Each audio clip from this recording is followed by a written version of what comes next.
صل على سيدنا ومولانا محمد وعلى سيدنا. جی ناظرین و سامعین، پروگرام یاد الہی میں روزانہ عظیم ہستیوں کے تذکرے پاک کیے جاتے ہیں، اور اس کے ساتھ ساتھ کچھ ایسے موضوعات پر گفتگو ہوتی ہے جن سے آپ کو رہنمائی حاصل ہوتی ہے. آج غزوہ احزاب، جسے غزوہ خندق بھی کہتے ہیں، اس کے حوالے سے گفتگو ہوگی. اور اس سے پہلے کتاب الشفا سے ایک مختصر سا میں وظیفہ بیان کر دیا جاتا ہوں. وہ یہ اکثر لسنرز، ویورز، سامعین و ناظرین پوچھتے ہیں کہ جسمانی اعضاء مختلف جو ہیں ان کی سلامتی کے لیے کچھ بتائیے. تو مختصر سا وظیفہ اللہ سبحانہ و تعالیٰ کا اسم مبارکہ ہے یا سلامو. اس کو کثرت سے پڑھیے، انشاءاللہ اللہ سبحانہ و تعالیٰ ہر قسم کی سلامتی عطا فرمائے گا. اس کے ساتھ ہو سکے تو تمام امراض سے شفا کے لیے یا شافی الامراض، یا شافی الامراض، اس کو پڑھیے کم از کم 41 مرتبہ یا 111 مرتبہ، اور اول آخر تعداد میں درود پاک پڑھتے رہا کریں. انشاءاللہ اللہ سبحانہ و تعالیٰ پر کامل یقین رکھتے ہوئے. یہ وظائف مختصر ہیں لیکن یقین کامل کے ساتھ پڑھیں گے اللہ سبحانہ و تعالیٰ ہی شفا دینے والا ہے. سیدنا ابراہیم علیہ السلام کا قول مبارک قرآن مجید فرقان حمید میں منقول ہے، وَإِذَا مَرِضْتُ فَهُوَ يَشْفِينِ. آپ اللہ کی بارگاہ میں عرض کرتے ہیں کہ اے میرے مولا، جب میں بیمار ہوتا ہوں تو ہی مجھے شفا عطا فرماتا ہے. تو یوں اللہ سبحانہ و تعالیٰ ہی حقیقت میں شفا کاملہ عطا فرمانے والا ہے. اللہ سبحانہ و تعالیٰ کی بارگاہ میں یا شافی الامراض، یہ بھی ورد کے طور پر، وظیفے کے طور پر پڑھیے. آج ہمارے ساتھ ثنا خوانی کے حوالے سے موجود ہیں ہمارے معزز مہمان ثنا خان جناب محمد فیاض چشتی صاحب. آپ کو بھی خوش آمدید کہتے ہیں. جی ناظرین، غزوہ احزاب اگر اس کو ڈیٹیل میں آپ سمجھنا چاہتے ہیں، اس کے بارے میں پڑھنا چاہتے ہیں، تو سورہ احزاب قرآن مجید فرقان حمید میں 21ویں پارے کے آخر میں موجود، 22ویں پارے میں بھی اس کے 5-6 رکوع جو ہیں وہ موجود ہیں. تو اس کا دوسرا رکوع جو ہے اس کو آپ پڑھیے، اور خاص طور پر اگر علماء کے پاس بیٹھ کر آپ اس کو سمجھیں، اس کی تفسیر کو، اور خصوصاً وہ تفاسیر جو آج سے صدیوں پہلے لکھی گئیں، تو غزوہ احزاب کی تفصیلات ہمیں سمجھ میں آتی ہیں. میں اسی کا مختصر خلاصہ عرض کیے دیتا ہوں. اللہ سبحانہ و تعالیٰ نے سورہ احزاب میں فرمایا، اور یہ دیکھیے یہ سورہ کا نام ہی احزاب ہے، یعنی اس غزوہ احزاب، جنگ احزاب ہی کے حوالے سے اللہ سبحانہ و تعالیٰ نے اس سورہ کا نام ہی احزاب فرما دیا. اور آقا کریم صلی اللہ علیہ وآلہ وسلم نے بھی اس سورہ کا نام جو ہے احزاب متعین فرمایا. اللہ سبحانہ و تعالیٰ نے فرمایا سورہ احزاب کے دوسرے رکوع کے شروع میں ہی اس غزوہ احزاب کے پس منظر کو یوں بیان فرمایا. اللہ فرماتا یا ایھا الذین آمنوا اذکروا نعمت اللہ علیکم اذ جاءتکم جنود فارسلنا علیہم ریحا وجنودا لم تروها وکان اللہ بما تعملون بصیرا. غزوہ احزاب کا پس منظر میں عرض کر دیتا ہوں، پھر اس آیہ مبارکہ کا ترجمہ، اس کی تفسیر اور اس رکوع کی جانب بھی ہم بڑھتے ہیں. اسلام اور کفر کے درمیان، صحابہ کرام علیہم الرضوان اور کفار مکہ کے درمیان سب سے پہلا اور سب سے بڑا معرکہ جو ہے وہ میدان بدر میں پیش آیا 2 ہجری میں، رمضان المبارک میں. اللہ سبحانہ و تعالیٰ نے اسلام کو، صحابہ کرام کو، نبی رحمت صلی اللہ علیہ وآلہ وسلم کو، تمام مسلمانوں کو فتح و نصرت سے نوازا. کفار مکہ کے کئی بڑے بڑے سردار جو ہیں غزوہ بدر میں واصل جہنم ہوئے، کئی اسیر ہوئے، قیدی بنائے گئے. اب وہ جو مقتولین بدر ہیں، جو کفار کی جانب سے جو قتل ہوئے، ان کے باپ، ان کے بھائی، ان کے بیٹے، حتیٰ کہ ان کی بیویاں، ان کی بہنیں اپنی دانست میں بدلہ لینا چاہتے تھے. تو پھر 3 ہجری میں غزوہ احد پیش آیا. اسی طرح اس غزوہ احد میں بھی جو شوال المکرم میں ہی پیش آیا، اس میں بھی درجنوں کفار واصل جہنم ہوئے. اور پھر اتنے ہی 70 کا تو خاص طور پر ذکر ملتا ہے، 70 جو ہیں واصل جہنم ہوئے، 70 جو ہیں قیدی بنا لیے گئے. اور اس کا بدلہ لینے کے لیے پھر کفار مکہ جو ہیں وہ بے چین تھے، حتیٰ کہ جو کچھ وہ اپنی تجارت سے کماتے تھے، نفع حاصل کرتے تھے، سب کا سب انہوں نے اس جنگ کی آگ میں جھونک دیا۔ دیکھیے اسلام دشمنی میں کہاں پہنچ چکے ہیں کہ اپنی ساری معیشت اس کو وہ صرف اور صرف جنگ پر استعمال کرنا چاہتے ہیں۔ اور ابو سفیان رضی اللہ عنہ جو ابھی اسلام نہیں لائے، جو کفار کی طرف سے ان کے لیڈر بھی ہیں، سربراہ بھی ہیں، تو انہوں نے بھی جب تک اسلام نہیں لائے اسلام دشمنی میں وہ بھی پیش رہے۔ تو اس غزوہ احزاب، اس کا پس منظر یہی ہے کہ غزوہ احد میں جو کفار کو واضح شکست ہوئی، کفار بھاگنے پر مجبور ہوئے، اب وہ اپنی دانست میں، اپنی سمجھ میں یہ دیکھ رہے ہیں اور یہ سوچ رہے ہیں کہ ہم اس غزوہ احزاب میں مسلمانوں کو معاذ اللہ ثم معاذ اللہ شکست دیں گے۔ اور 4 یا 5 ہجری کا ذکر ملتا ہے، شوال المکرم میں غزوہ احزاب پیش آتی ہے۔ احزاب اس کا نام کیوں ہے، یہ بھی سمجھنے والی بات ہے۔ حزب کہتے ہیں گروہ کو، لشکر کو، پارٹی کو، اور اس کی جمع ہے احزاب، یہ عربی ہی کا لفظ ہے، بہت سے گروہ، بہت سے لشکر۔ تو چونکہ مدینہ طیبہ میں بنو نذیر قبیلہ، بنو قریظہ دونوں رہتے ہیں۔ بنو نذیر جو ہیں انہوں نے جو نبی رحمت صلی اللہ علیہ وآلہ وسلم کے ساتھ آپس میں یہ معاہدہ تھا، اس کو توڑا۔ آقا کریم صلی اللہ علیہ وآلہ وسلم نے اس یہودی قبیلے بنو نذیر کو جلا وطن فرما دیا۔ تو اب یہ جب قبیلہ جلا وطن ہوا، اور اسی طرح دیگر قبائل بھی بعد میں آہستہ آہستہ جلا وطن ہوتے گئے، اور پھر وہ خیبر میں جا کر بسے، اور پھر بعد میں غزوہ خیبر بھی پیش آیا۔ تو بنو قریظہ کے جو یہودی تھے، اور پھر مدینہ طیبہ میں جو بظاہر مسلمان بنا ہوا تھا لیکن تھا منافقوں کا سردار عبداللہ بن ابی، انہوں نے مل کر کفار مکہ سے یہ کہا کہ بھائی تمہیں 2 جنگوں میں شکست ہو چکی ہے، تم اس کا بدلہ لو اور اب ہم بھی تمہارا ساتھ دیں گے۔ بلکہ یہاں تک انہوں نے کہا کہ عرب کے تمام بڑے بڑے قبائل جو ہیں، غیر مسلم قبائل، وہ تمہارے ساتھ ہوں گے۔ تو یوں قبیلہ بنو غطفان اور بنو نذیر اور دیگر جو قبائل تھے بڑے بڑے، وہ سب جمع ہوئے معاذ اللہ اپنی دانست میں اسلام کو شکست دینے کے لیے۔ تو اس لیے اللہ سبحانہ وتعالی نے بھی قرآن مجید فرقان حمید میں اور خدا کا کریم صلی اللہ علیہ وآلہ وسلم نے اس غزوہ کو غزوہ احزاب فرمایا، کہ جس میں صرف کفار مکہ نہیں، ان کا ایک لشکر نہیں، بلکہ منافقین، یہود اور عرب کے دیگر لشکر جو ہیں وہ بھی موجود تھے۔ تو احزاب اس کو فرمایا۔ دوسری جانب اس کا نام غزوہ خندق بھی ہے۔ خندق اس وجہ سے آقا کریم صلی اللہ علیہ وآلہ وسلم اللہ ہی کے حکم کے مطابق وَأَمْرُهُمْ شُورَىٰ بَيْنَهُمْ، اللہ نے حکم ارشاد فرمایا اور بتایا کہ وہ جو ہیں اپنے کاموں میں، اپنے امور میں ایک دوسرے کے ساتھ مشورہ کرتے ہیں۔ تو آقا کریم صلی اللہ علیہ وآلہ وسلم صحابہ کرام علیہم رضوان سے ان تمام معاملات میں مشورہ فرمایا کرتے۔ صحابہ کرام علیہم رضوان میں سے چند کی یہ آراء تھی کہ ہم میدان بدر اور احد کی طرح میدان میں جا کر لڑیں، اور چونکہ اب لشکر چاروں طرف سے حملہ آور ہونا چاہتے تھے مدینہ طیبہ پر، تو صحابہ کرام اور خصوصاً سیدنا سلمان فارسی رضی اللہ عنہ یہ ایران کے تھے۔ تو ایران میں معاملہ یہ ہوتا تھا، بعض اوقات قلعے ہوں یا دیگر شہر ہوں تو ان کے گرد جنگ کے دوران خندقیں کھود دی جاتی تھیں، یعنی گہرے گڑھے کہہ لیں، اور وہ اتنے گہرے ہوتے تھے اور اتنے لمبے اور چوڑے ہوتے تھے کہ انسان تو درکنار، جانور گھوڑے وغیرہ بھی اس کو پھلانگ نہیں سکتے تھے۔ تو آقا کریم صلی اللہ علیہ وآلہ وسلم کی بارگاہ میں سیدنا سلمان فارسی رضی اللہ عنہ، جو خود اپنے نام کے لیے یوں فرمایا کرتے تھے کہ میں سلمان بن اسلام بن اسلام بن اسلام ہوں، انہوں نے یہ مشورہ دیا۔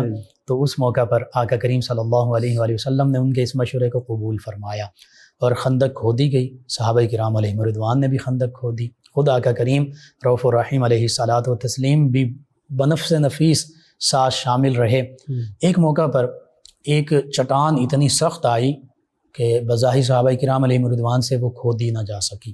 آقا کریم صلی اللہ علیہ وآلہ وسلم کی بارگاہ میں عرض کیا، آقا کریم صلی اللہ علیہ وآلہ وسلم نے میرے آپ کے، ہم سب کے آقا و مولا صلی اللہ علیہ وآلہ وسلم نے ایک ہی ضرب لگائی اور وہ چٹان ریزہ ریزہ ہو گئی۔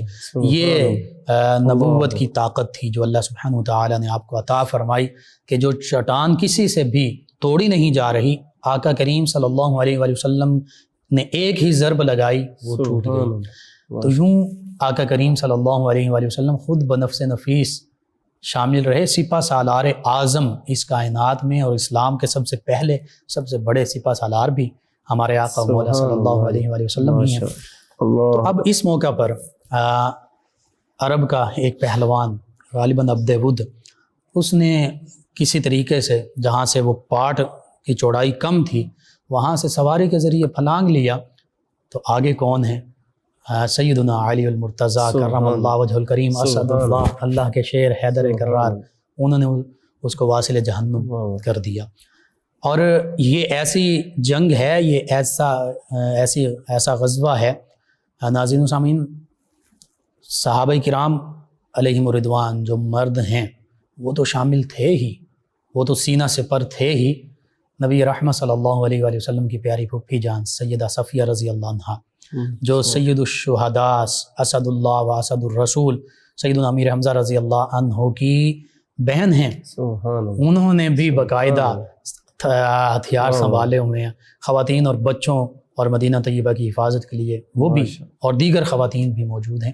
یہ جذبہ جہاد ہے، یہ اسلام اور قرآن اور اللہ کے پیارے حبیب صلی اللہ علیہ وسلم کا فرمان یہ گواہ ہے کہ اگر کفار مسلمانوں پر یوں مسلط ہوں اور جنگ مسلط کریں اور مسلمانوں کو یا اسلام کو نقصان پہنچانا چاہتے ہیں تو اس موقع پر یوں پھر دفاع کیا جاتا ہے، یوں جنگ لڑی جاتی ہے کہ ہماری خواتین اسلام بھی پھر پیش رہتی ہیں۔ لیکن آج حقیقت یہ ہے کہ مسلمانوں کے دلوں سے یہ جذبہ محو ہو گیا، ہمیں دنیا کی خواہشات آسائشیں وہ پیاری لگنے لگیں، ہمیں موت سے نفرت ہو گئی اور موت سے ہم کانپنے لگے۔ اللہ سے نہیں ڈرتے، موت سے ڈرتے ہیں کہ کہیں موت نہ آ جائے، موت تو آنی ہے۔ تو اس وجہ سے آج مسلمان پوری دنیا میں ظلم و ستم کا شکار ہے۔ آج کشمیر میں ہمارے مسلمان بھائیوں، بہنوں، بچوں، بزرگوں پر ظلم و ستم کیا جاتا ہے، ہماری مسلمان ماؤں، بہنوں، بیٹیوں کی عصمت دری کی جاتی ہے۔ فلسطین میں یہی معاملہ ہے، چھوٹے چھوٹے بچوں کو، پوری بلڈنگز کو میزائل کے ذریعے اڑا دیا جاتا ہے۔ اور اگر آپ نے وہ ویژول دیکھے ہیں، وہ تصاویر، وہ ویڈیوز دیکھی ہیں کہ بچوں کے جسم جو ہیں وہ بالکل ٹکڑے ٹکڑے ہو چکے ہیں، لیکن ہمارے کانوں پر، ہمارے مسلمان حکمرانوں کے کانوں پر جوں بھی نہیں رینگتی، چونکہ یہ جہاد جو ہے اسلامی ریاست کی ذمہ داری ہے، فرض ہے۔ افواج اسی حوالے سے ہیں، اگرچہ افواج پاکستان اپنے محاذ پر ڈٹی ہوئی ہیں، ہمارے جوان جو ہیں وہ شہادتیں دیتے ہیں، لیکن خاص طور پر وہ جو 34 ممالک کی اور پھر غالباً 47 ممالک کی اسلامک فوج بنی تھی، اور جس کا مقصد ہی یہی تھا اسلام، مسلمانوں کے مقدس مقامات کا تحفظ، ہمیں وہ نظر نہیں آتی۔ کفر کی اور یوں سمجھ لیجیے کہ استعماری طاقتوں کی تو اپنی افواج ہیں، نیٹو کے نام سے، مختلف ناموں سے، لیکن ہماری افواج کہاں ہیں؟ آج کشمیر، فلسطین، Afghanistan, Iraq, Burma, Chechnya, Bosnia ہمیں پکار رہا ہے، اور یہی جہاد وہاں ضروری ہے جیسے آقا کریم صلی اللہ علیہ وآلہ وسلم، صحابہ کرام، صحابیات۔ اور پھر دیکھیے غزوہ احزاب کا مکمل ذکر، آیات بینات آگے پڑھتے جائیے، ان کا خلاصہ میں عرض کر رہا ہوں وقت کی کمی کے باعث۔ اللہ سبحانہ وتعالیٰ نے اسی دوسرے رکوع میں سورہ احزاب کے فرمایا کہ جو ایمان والے ہیں وہ تو یوں ثابت قدمی سے لڑتے ہیں، اور منافقین، چونکہ عبداللہ بن ابی اپنے ساتھیوں کے ساتھ واپس پلٹ گیا اور کہنے لگے کہ ہمارے گھر جو ہیں بے حفاظت پڑے ہیں، حالانکہ اللہ فرماتا وما ہی بعورا، وہ ان کے گھر بے حفاظت نہیں تھے، انہوں نے بہانہ بنایا، واپس پلٹ گئے۔ اور اللہ سبحانہ وتعالیٰ فرماتا اللہ تو تمام معاملات دیکھنے والا ہے، تمہارے تمام کاموں سے باخبر ہے۔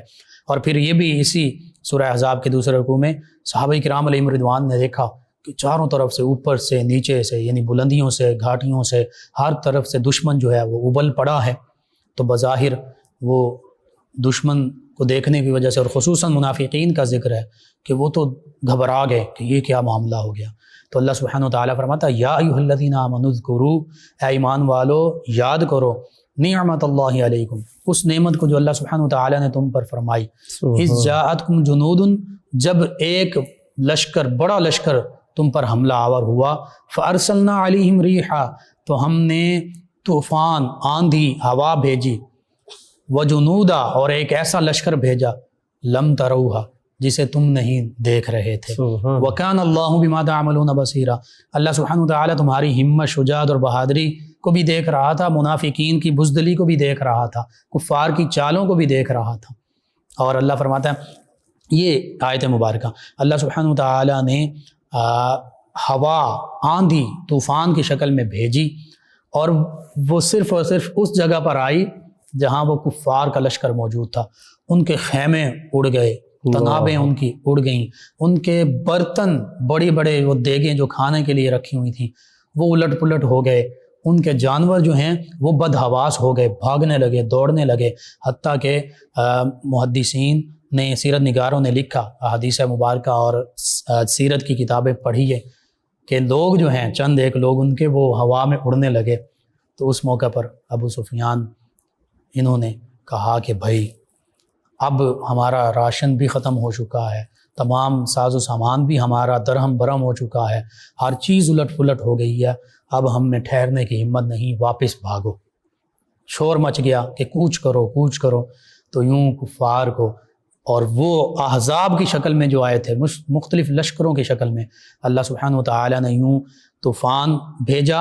اور دوسرا کون سا لشکر تھا؟ وجنودا، ایسا لشکر لم تروہا جسے تم نہیں دیکھ رہے تھے، وہ فرشتوں کا لشکر اللہ سبحانہ وتعالی نے بدر ہی کی طرح بھیجا، اور اس لشکر نے صرف ہیبت طاری کی۔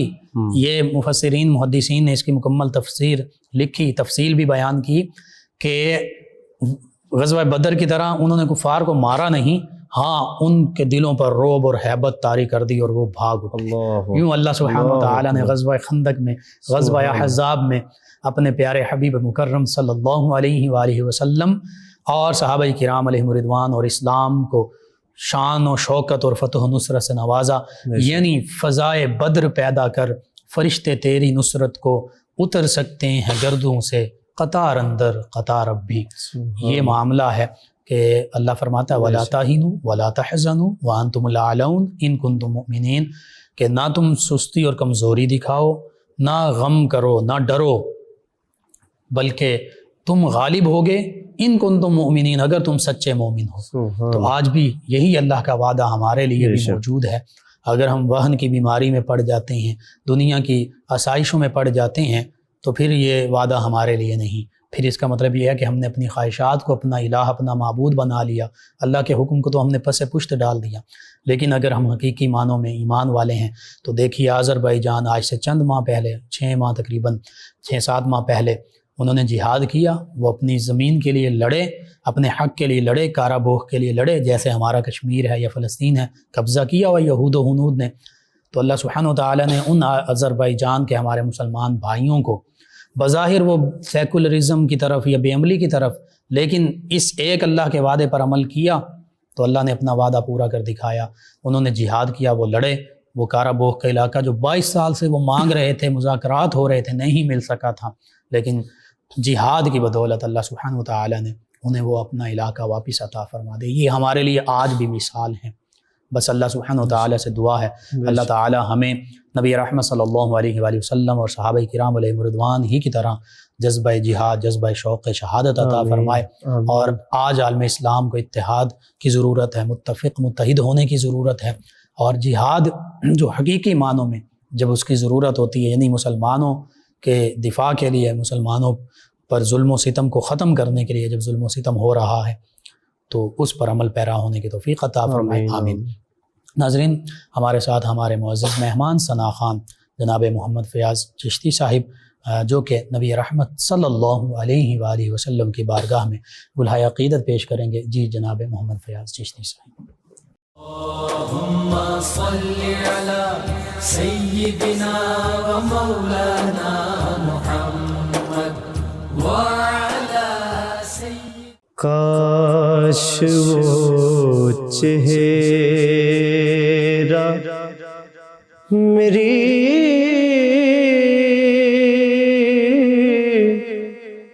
آنکھ نے دیکھا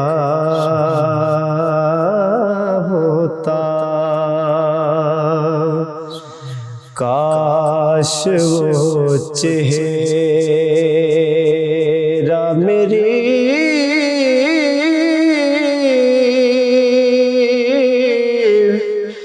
آنکھ نے دیکھا ہوتا، کاش وہ چہرہ میری آنکھ نے دیکھا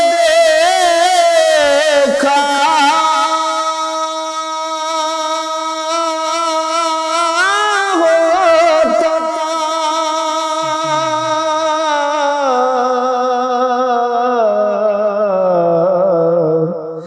مجھ کو تقدیر نے اس دور میں لکھا ہوتا، مجھ کو تقدیر نے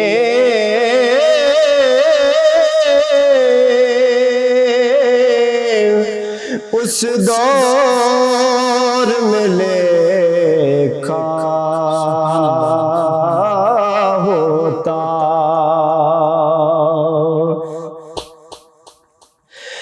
باتیں سنتا میں کبھی پوچھتا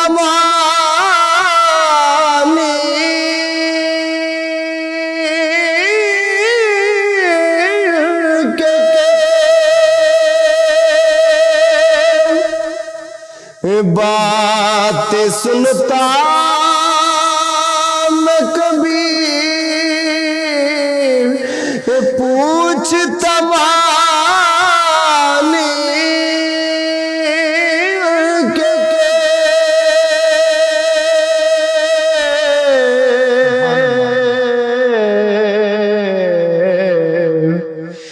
آپ کے سامنے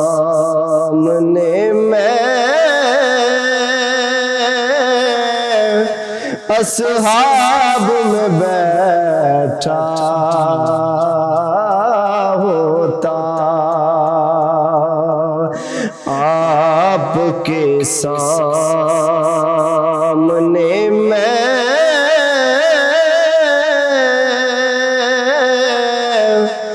اصحاب میں بیٹھا ہوتا،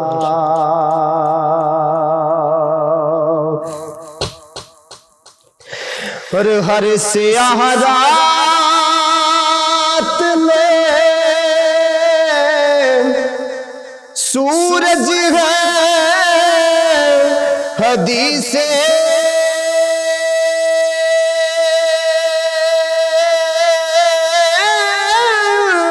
کی، بے شک ہر سیاہ رات میں سورج ہے حدیث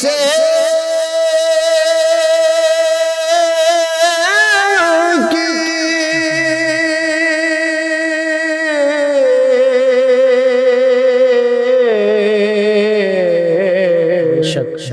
آپ نایات زمانے میں اندھیرا ہوتا، آپ نایات زمانے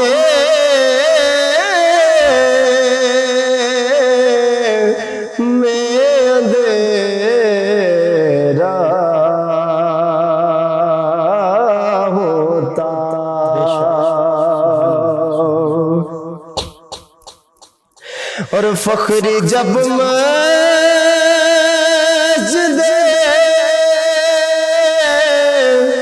نبوی کی اذان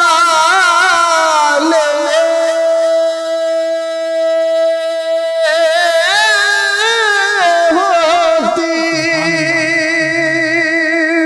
سبحان اللہ.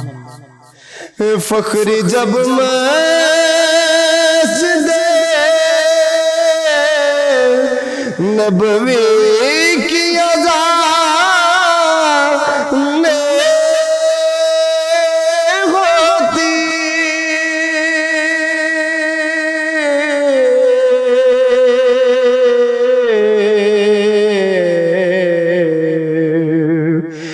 میں مدینے سے گزرتا ہوا جو کا ہوتا میں مدینے سے گزرتا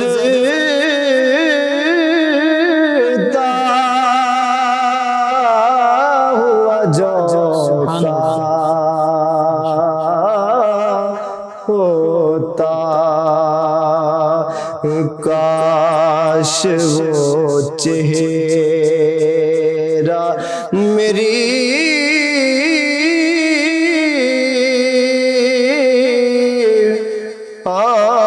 آنکھ نے دیکھا ہوتا مجھ کو تقدیر نے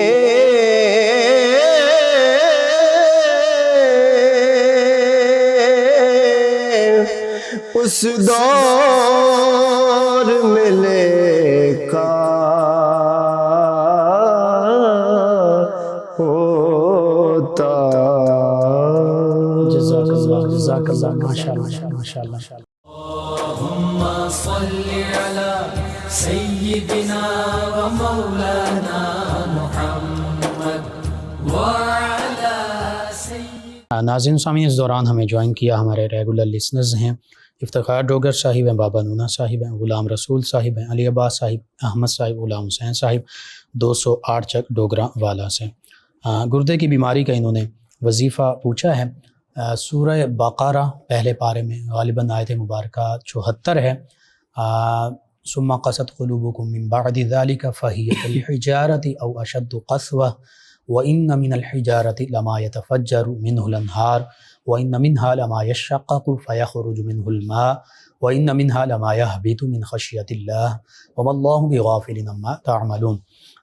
یہ 9واں رکوع ہے. اس کی یہ دوسری آیت مبارکہ بنتی ہے. اس کو 41 مرتبہ پڑھیے، پانی پر دم کر کے پیتے رہیں، اللہ تعالیٰ شفا عطا فرمائے گا. ایک اور ہمارے لسنر ہیں، یہ کہتے ہیں کہ بھائی جو وظیفہ یا ودود یا رؤوف اور یا رحیم یہ بتایا تھا 1001 مرتبہ، لیکن اس کے بارے میں یہ میں روزانہ پڑھتی ہوں تو کوئی رابطہ نہیں. ان کے شوہر جو ہیں وہ علیحدگی انہوں نے اختیار کر لی تھی. بچوں سے بات بھی یہ کہہ رہے ہیں کہ نہیں کرواتے ہیں. بالکل آپ پڑھتے رہیں اس کے ساتھ، یا مسبب الاسباب پڑھیں. اور بہتر یہ اگر ہو سکے تو درود تنجینا اس کو 1000 مرتبہ مل بیٹھ کے سبھی پڑھ لیں. آپ پڑھ سکتی ہیں جتنی دیر میں پڑھ لیں، 1 دن 2 دن ہفتہ میں. اسی نیت سے پڑھیں کہ اللہ تعالیٰ یہ معاملہ آپ کا بہتر فرما دے. انشاءاللہ اللہ سبحانہ و تعالیٰ نے چاہا تو یہ آپ کا معاملہ بہتر ہو جائے گا. درود تنجینا 1000 مرتبہ. مسز صالح صاحبہ مانا والا فیصلہ آباد سے کہتی ہیں السلام علیکم بھائی. جی وعلیکم السلام. انہوں نے اپنا خواب بیان کیا. جو آپ کا خواب ہے اس میں کوئی پریشانی کا معاملہ نہیں، انشاءاللہ بہت بہتر ہے آپ کے لیے. اللہ تعالیٰ مبارک کرے گا، خیر و عافیت فرمائے گا. آپ بس اللہ سبحانہ وتعالیٰ کو یاد رکھیے اور صدق اور خیرات دیتے رہا کیجیے. کوئی ایسا خواب کا مسئلہ نہیں ہے، بہترین خواب ہے. ایک اور ہمارے لسنر ہیں بشرا صاحبہ ہیں فیصلہ آباد سے، کہتے ہیں کہ بھائی سلام بھی کہا. جی وعلیکم السلام ورحمۃ اللہ. کہتے ہیں کہ 3 بچوں کے ایگزام شروع ہونے والے ہیں اور اس حوالے سے کوئی وظیفہ محنت بھی کریں، وہ دوا ہے، دوا بھی کریں یعنی محنت پڑھائی بھی کریں، اور دعا کے طور پر سیدنا فتاح ہر نماز کے بعد 47 مرتبہ پڑھیں. انشاءاللہ اللہ سبحانہ وتعالی دین و دنیا آخرت کے تمام امتحانات میں کامیابیاں عطا فرمائے گا. سمیع شہزاد صاحب ہیں، کہتے ہیں پروگرام بہت اچھا، آپ کا شکریہ. اذان علی صاحب ہیں سلطان نگر سے، سلام کہا. جی وعلیکم السلام. کہتے ہیں اللہ آپ کو دین و دنیا اور آخرت میں کامیابی عطا فرمائے. جی آمین. اللہ تعالیٰ آپ کو تمام ویورز لسنرز تمام امت مسلمہ کو دین و دنیا آخرت کی بلائیں عطا فرمائے. اور وظیفہ آپ نے پوچھا رسولی والا، جی انشاءاللہ میں کل کے پروگرام میں اس کو عرض کروں گا، ابھی مکمل میرے ذہن میں نہیں ہے۔ محمد حسین صاحب ہیں 214 ریب شرقی سے، کہتے ہیں آپ کو اور آپ کی پوری ٹیم کو السلام علیکم ورحمۃ اللہ۔ جی وعلیکم السلام ورحمۃ اللہ وبرکاتہ۔ صبح بخیر کہتے ہیں، جی صباح الخیر آپ کے لیے بھی، کہتے ہیں آپ کا پروگرام بہت اچھا ہے، اور یہ کہتے ہیں کہ عورت کے جنازے کو کون کون سے رشتہ دار یا عزیز اکابر کندھا دے سکتے ہیں، یہ سوال ہے۔ جی میں عرض کرتا ہوں، عام طور پہ یہ مشہور ہے کہ غیر محرم جو ہے وہ عورت کے جنازے کو کندھا نہیں دے سکتا، یہ غلط معاملہ۔ ہاں غیر محرم جو ہے وہ عورت کا چہرہ نہیں دیکھ سکتا، محرم ہی دیکھیں گے، یہ اس بات کی طرف تو توجہ نہیں دلائی جاتی، عام طور پہ اس کے برعکس معاملہ ہو رہا ہوتا ہے۔ تو غیر محرم جو ہے وہ عورت کا چہرہ نہیں دیکھ سکتا، ہاں کندھا دے سکتا ہے۔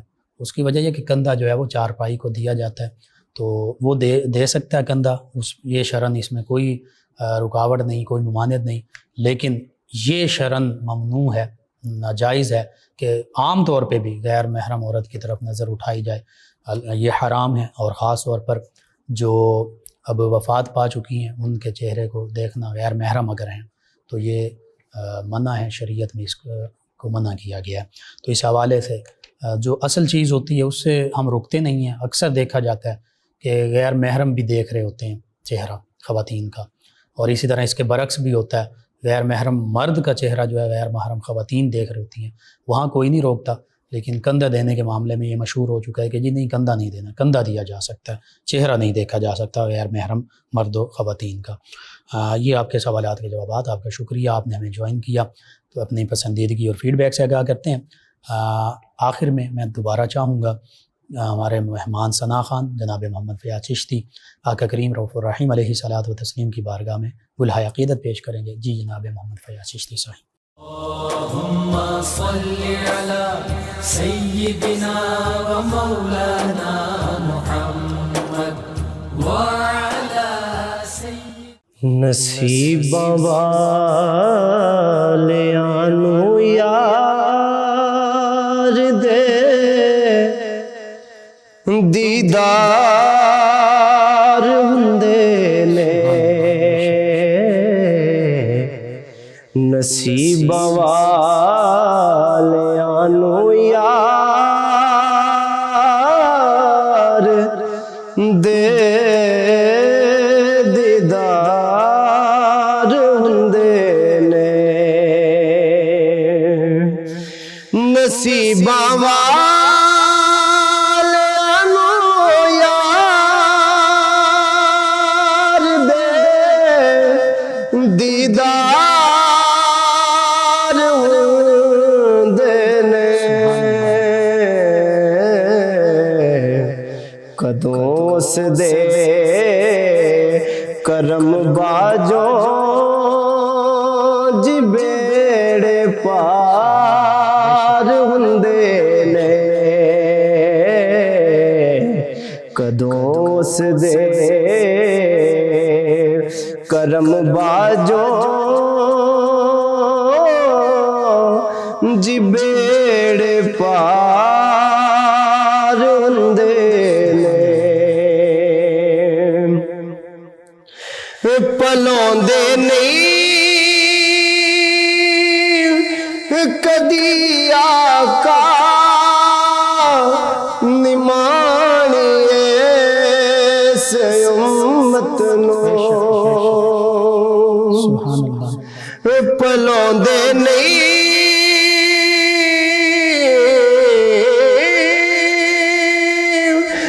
کدی آقا نمانی اس امت نو،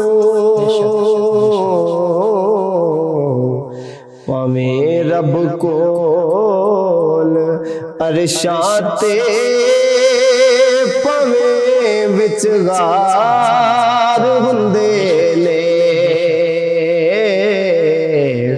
پاویں رب کول عرشاں تے پاویں وچ غار ہوندے نے، گناہگاراں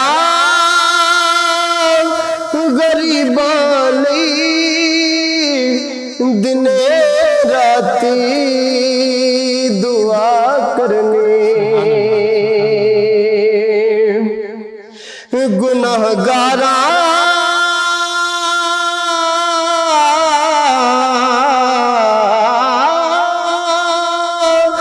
غریباں لئی دن راتی دعا کرنی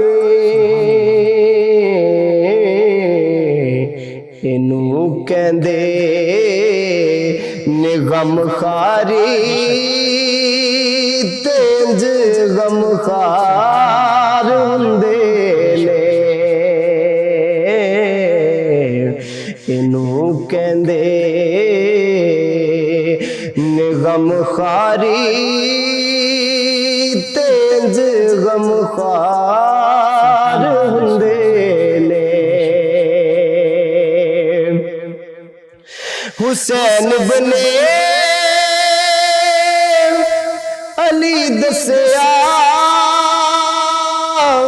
لٹا کے گئے دگر سارا حسین بنے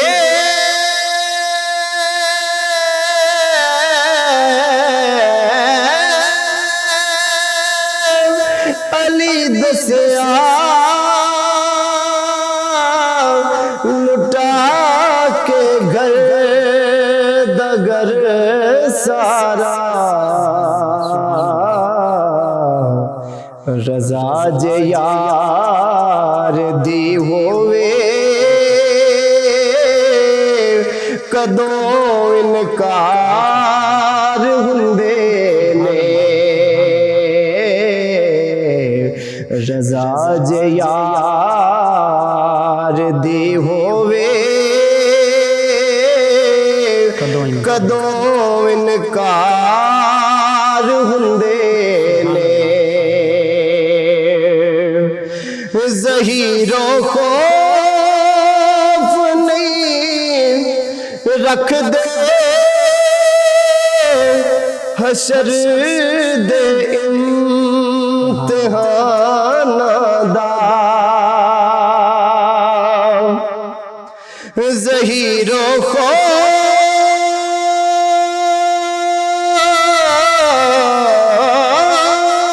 خوف نہیں رکھ دے حشر دے امتحان دا جڑے زہرا دے بچیاں دے جی خدمت گار ہوندے نے جڑے زہرا دے بچیاں دے جی خدمت گار ہوندے نے نصیب والیاں نوں یار دے دیدار ہوندے نے کدوں اس دے کرم باجو جی بیڑے پار ہوندے سبحان اللہ جزاک اللہ جزاک اللہ اللهم صل على سيدنا ومولانا محمد